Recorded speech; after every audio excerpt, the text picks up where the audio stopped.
আজকে আপনাদেরকে দেখাবো কি করে শার্ট কলার সেলাই করতে হয়। দেখুন, আমি শার্ট কলারগুলো পেস্টিংগুলো আগেই আয়রন করে বসিয়ে নিয়েছি। এখন আমি নিচ দিয়ে একটা সেলাই দিয়ে দিতেছি। আপনারা আগেই বসিয়ে আয়রন করে ভেঙে নেবেন। আমি যেভাবে আগে আয়রন করে ভেঙে নিছি, আর আয়রন করা কীভাবে ভাঙাতে হয় সেই ভিডিও যদি আপনারা চান তাহলে অবশ্যই কমেন্ট করবেন। আমি সেটাও আপনাদেরকে দিয়ে দিব, আয়রন দিয়ে কিভাবে কলার বসানো হয়। দেখুন, আমি নিজের কলারের যে পার্টটা ছিল সেটা একটা সেলাই দিয়ে রেখে দিয়েছি। এখন উপরের পার্টটা আরেকটি কাপড়ের সাথে জয়েন দেব। আমি যেভাবে জয়েন করি আপনারাও এভাবে জয়েনটা করবেন। আপনারা ভালো করে দেখলেই অবশ্যই আপনারা সেলাইটা করতে পারবেন। দেখেন, আমি বক্রমের নিচ দিয়ে যাতে বক্রমে যাতে সেলাইটা না পড়ে, আমি যে পেস্টিংটা বসাইছি আয়রন করে এই সাদাটা এটার উপরে যাতে সেলাইটা না পড়ে, সেলাইটা যাতে সাইড দিয়ে নিচ দিয়ে পড়ে, আর এভাবে কোনাতে আপনারা আগলা একটা সুতা পরে দিবেন। এভাবে আমি সুতাটা পরলাম।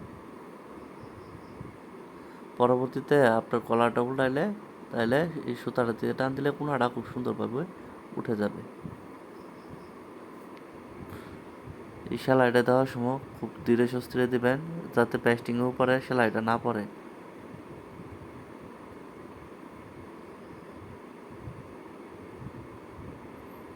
দেখেন, আমি কীভাবে আস্তে আস্তে সেলাই করতেছি।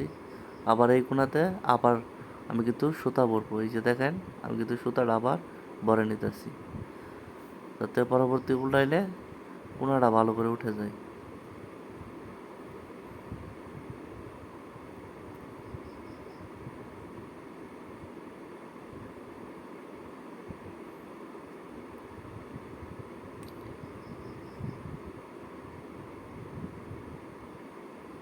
আপনারা বাড়তি সুতাগুলো কেটে নেবেন।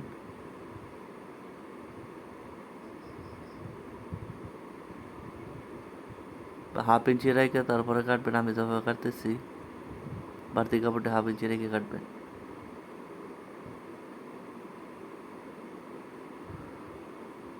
তারপরে এভাবে একটু একটু করে কেটে দিবেন যাতে কাপড়টা সহজভাবে উল্টে যায়।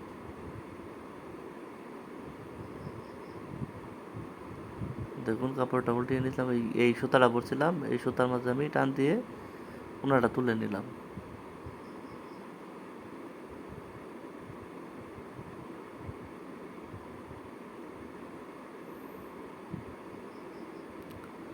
দেখেন, এই যে সুতাটা,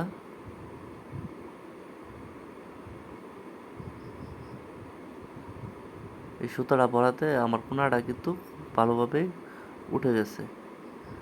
আপনারা এভাবে সুতাটা পরে তারপরে সেলাইটা করবেন। দেখেন, আমার উপরে বাটও সেলাই করা শেষ। এখন আমি দুটো বাটি একসাথে জয়েন দেবো। কী করে দেই সেটাই আপনাদেরকে দেখাবো।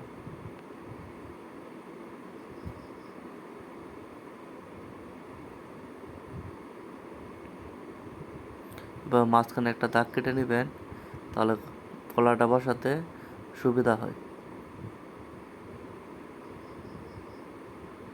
এই ছোটো বাটাও একটি মাঝখানে দাগ কেটে নেবে।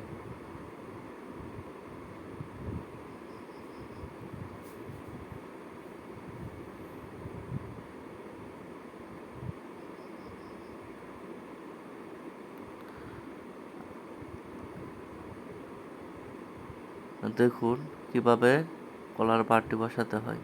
বড় পাটটা আগে বসাবেন, তারপর নিচে ব্যান্ডটা পরে বসাবেন।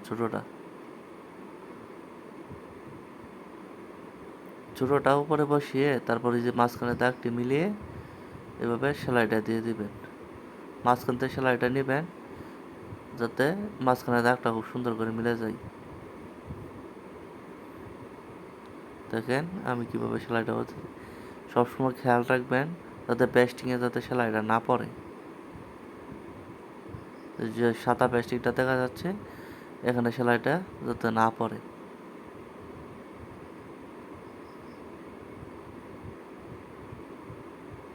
বাড়তি সুতাগুলো আবারও বলছি কেটে নেবেন।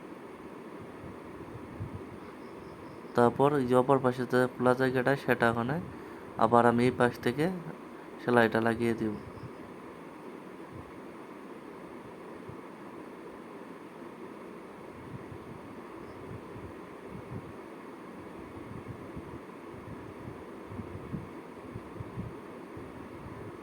যদি আপনাদের বুঝতে কোনো সমস্যা হয় তাহলে অবশ্যই কমেন্ট বক্সে কমেন্ট করবেন।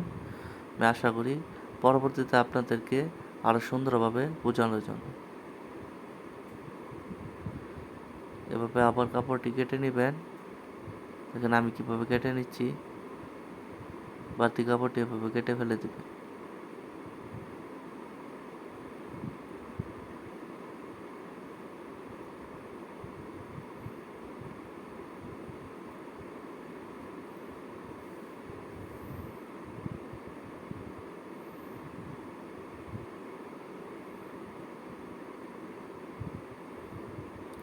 এখানে এক চাপ ধরে সেলাইটা দিয়ে দিবেন।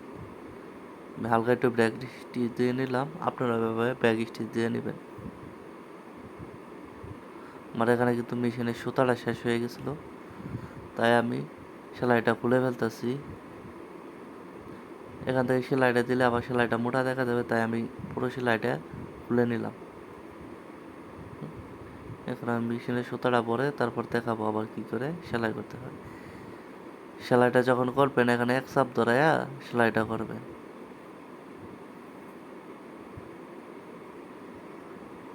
পরবর্তী কলার লাগানোর সময় আবার উপরে এক চাপ উপরে যে মুড়ি দিয়া সেলাইটা আসবে। এখানে কিন্তু দুইটা সেলাই পড়ে যাবে।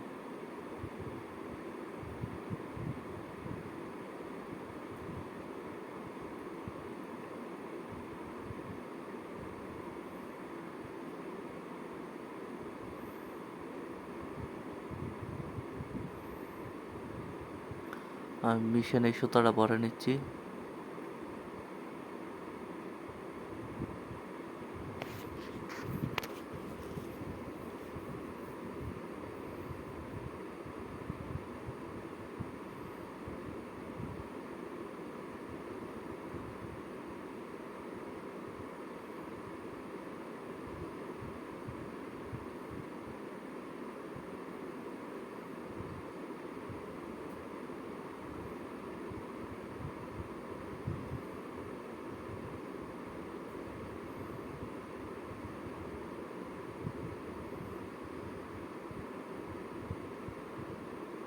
দেখুন এক চাপ ধরে আমি সেলাইটা দিয়ে দিতেছি। পরে এখানে এসে হালকা একটু ব্যাক স্টিচ দিয়ে নেবেন, যাতে সেলাইটা ছুটে না যায়।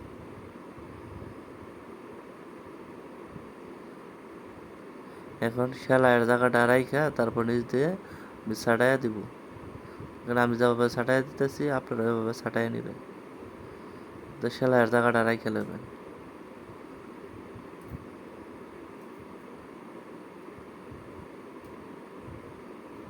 দেখেন আমার কলার কিন্তু সেলাই করা শেষ।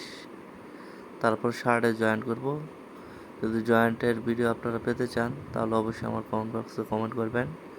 পরবর্তীতে আপনাদেরকে আমি কিভাবে শার্টে জয়েন্ট দিতে হয় তা আপনাদেরকে দেখিয়ে দেব।